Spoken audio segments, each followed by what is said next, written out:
சங்கர ஜெய ஜெய சங்கர. கடன்பட்ட பாவத்திற்கு பரிகாரம் சொன்ன பெரியவா. கடனை திருப்பி கொடுக்க முடியல, தண்ணீர் கொடுக்கிறேன் என்று சத்தமாக சொல்லிண்டே எல்லாருக்கும் தீர்த்தம் கொடு.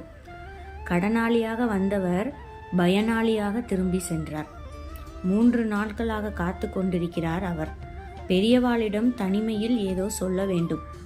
பெரியவாள் மௌனம். 4ஆம் நாள் மௌனத்தை விட்டு பேசத் தொடங்கினார்கள் பெரியவாள். அதற்காகவே காத்து கொண்டிருந்தவர் ஓடோடி அருகில் வந்தார். அதுக்காகத்தான் 3 நாளா காத்து கொண்டிருந்தாயா? பக்தருக்கு ஆச்சரியமாக போய்விட்டது.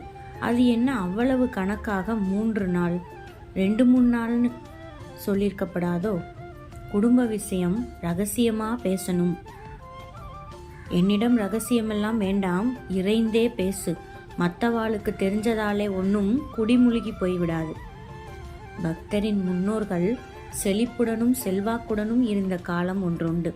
ஆனால் எப்படியோ தாங்க முடியாத கஷ்டம், பொருள் நெருக்கடி வந்துவிட்டது. தாத்தா காலத்தில் கடன் சுமையை தாங்க முடியாமல் போகவே விளைநிலம் ஏலத்துக்கு போயிற்று. அப்படியும் கடன் கொடுத்தவர்களுக்கு முழு தொகையையும் செலுத்த முடியவில்லை. வாங்கிய கடனை திருப்பி கொடுக்காததால் பாவம் வந்து சேர்ந்து மனக்கஷ்டம் இரவு பகலாய் துன்புறுத்துகிறது. என்னிடமும் பணம் இல்லை, குடும்பத்தை நடத்துவதே பெரும் பாடாக இருக்கிறது. தாத்தா காலத்து கடன்களை எல்லாம் அடைத்து விட்டால்தான் நிம்மதியும் சௌகரியமும் உண்டாகும் போலிருக்கிறது. பெரியவாதான் வழி சொல்லணும்.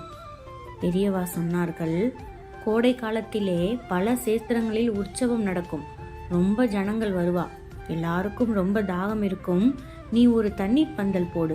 பக்தர்களுக்கெல்லாம் சிவசிவ ராமராமான்னு சொல்லிண்டே கடனை திருப்பி கொடுக்க முடியல, தண்ணீர் கொடுக்கிறேன் என்று சத்தமாக சொல்லிண்டே எல்லாருக்கும் தீர்த்தம் கொடு. உனக்கு நல்ல மனசு, கடன்பட்ட பாவம் போயிடும். விழுந்து விழுந்து சேவித்தார் பக்தர். கடனாளியாக வந்தவர் பயனாளியாக திரும்பி சென்றார். ஹரஹர சங்கர, ஜெய ஜெய சங்கர.